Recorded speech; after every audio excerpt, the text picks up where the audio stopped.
Hey guys, this is a random retro rant. That's right, Triple R emergency, randomly ranting about some retro stuff. Get the Labyrinth. Get it, we're getting it. All right, so Jared, that's his name, right? No, Jareth in the Labyrinth.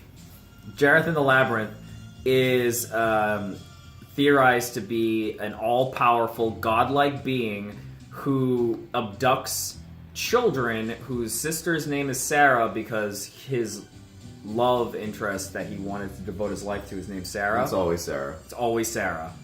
So I started to say, well, then this guy is just like Rick. If Rick didn't use technology, or maybe like this is technology, like you can't even tell. I mean, technology just looks like magic. That's kind of the point of Rick and Morty.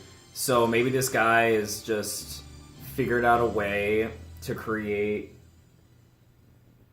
life and to create all of these illusions mixed with just things that he animates to fuck Sarah up so she gets stuck in the labyrinth forever.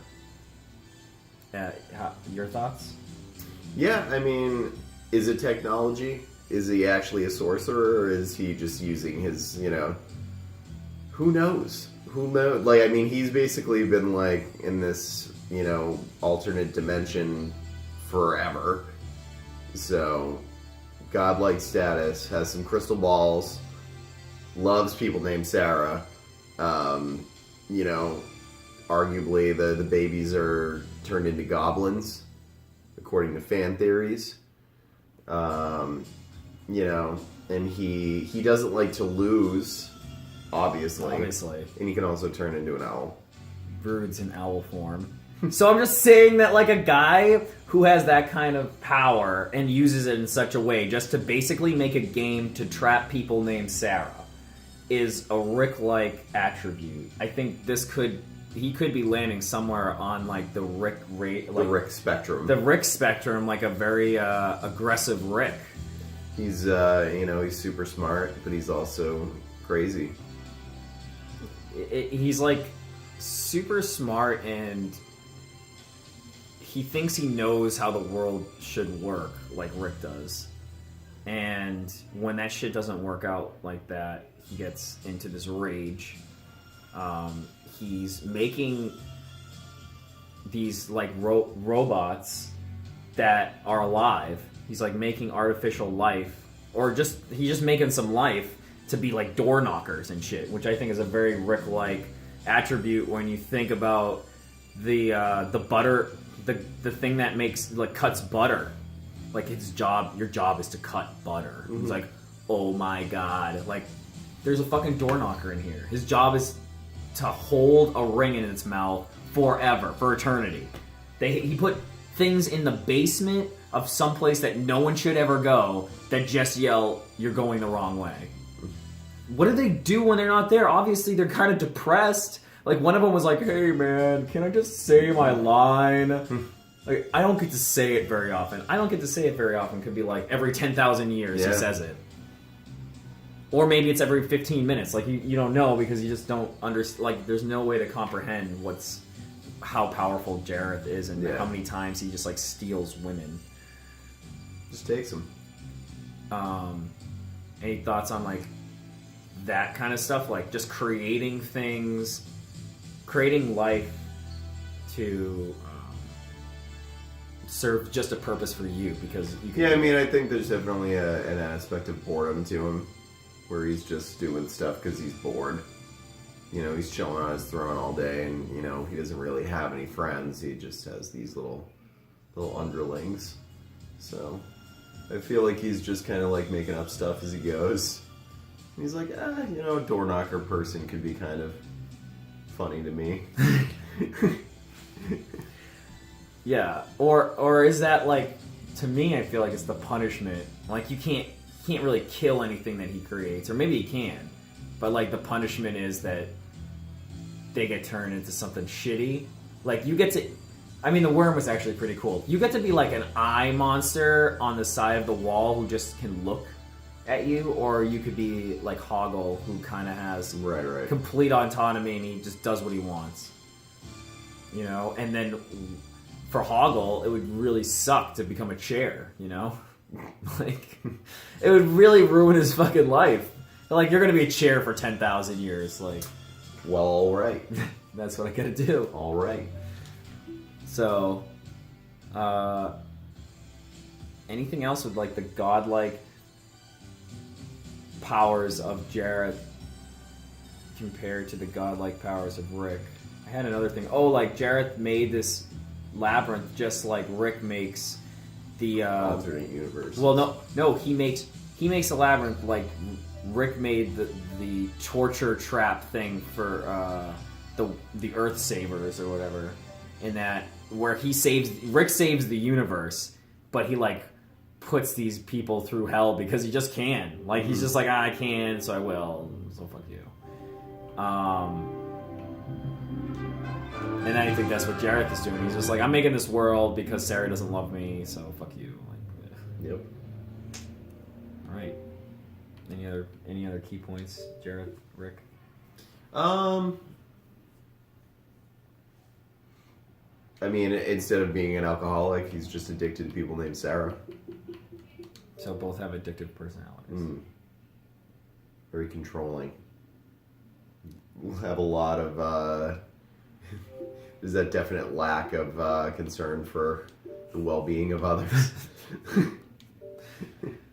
Yep. He does, like, basically throw a blender at them at some point. He's just like, oh, well, fuck it.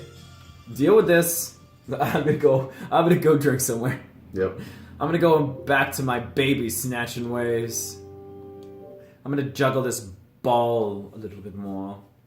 I mean, he's a very talented ball juggler. Yeah. Like, that's what he does when the 100 years it takes for another Sarah to show up. He's just like, I'm going to get this right, guys. And they're all like, nee! Like stabbing each other in the butt and stuff. He's just like, ugh.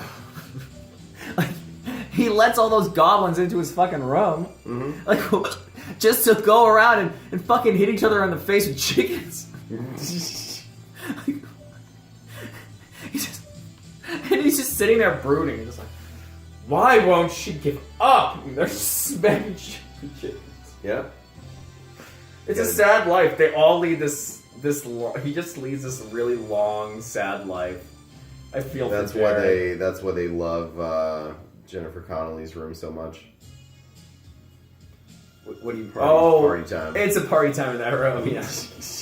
I wonder, like, the next scene when her parents burst into the room and all these fantasy beasts are in there, and she's just like, I defeated the Goblin King, and her mom, and her stepmother fucking hugs her and goes, we've been preparing for this our whole lives. I can't believe it. And then, like, start crying and shit because everyone knows that Sarah gets snatched by the Goblin King, and that's why she has all that stuff, because she thinks she's going to be the Sarah that gets snatched by the Goblin King, and figured out that it was a bad move. Yeah. Like, halfway through, she's just like, this is not what I want to know. Fuck. Like, how do I get out of this? It's like the Holy Grail, like the Grail Diaries, that book. Like, no one really knows how to get out of Jareth's clutches. Maybe Jareth is brooding as a bird now because this civilization knows how to defeat him, and he's like, fuck it. Like, I have to go somewhere. They're getting better at it every year. Yeah, and he's just like, another one. I should have never released my secrets. Like, he was just really into his own shit. Like, he wants people to be better at his game, so he like releases it. He like takes over all the TVs, and he's just like, my name is Jareth, and I am the Goblin King. And he like starts like doing this thing, and then he's like, what can I do? I will be taking a Sarah every year. If any Sarah has a brother or sibling that they want getting rid of, I will take them for you. I just want your eternal love. That's all. That is it. So let's make a deal. And then he like... Yeah. And then like Sarah's, as a smaller child's like... Shit. That's so cool. That sounds like an amazing adventure. And then And then this whole shit happens. And then she's like, no, that was not what I wanted. she's like, I want my mundane life back. Yeah, I need my mundane life back. That was way too much for me. That's why she's so cool with it. What do you think on that? Yeah. Yeah. No, that's true. It could be the way. It could just be like the Hunger Games. Like, everyone knows the game. It's just nobody can do anything about it. So you just fucking live with it. Yep. You prepare. One day Jareth might show up, fucking steal your kids. It happens. It just happens. It's just part of life. There goes my child. And people have to be prepared for that. Like, mentally, those two parents would have been scarred because they went out and literally the life of their child was so bad that they would have rather have sold their soul to the Goblin King than fucking live with them. And they would have known that that's what happened. Like, it wouldn't have been a police investigation. They would have been like, daughter's named Sarah, child's dead. There was a note that said, like, took your baby and took Sarah, signed Jareth. No one can find this guy. He lives outside the system. Like, that's it. That's just what happens. It just happens. All right. Sorry. That was a random retro rant. Talk to you guys later. All right. Oh, God.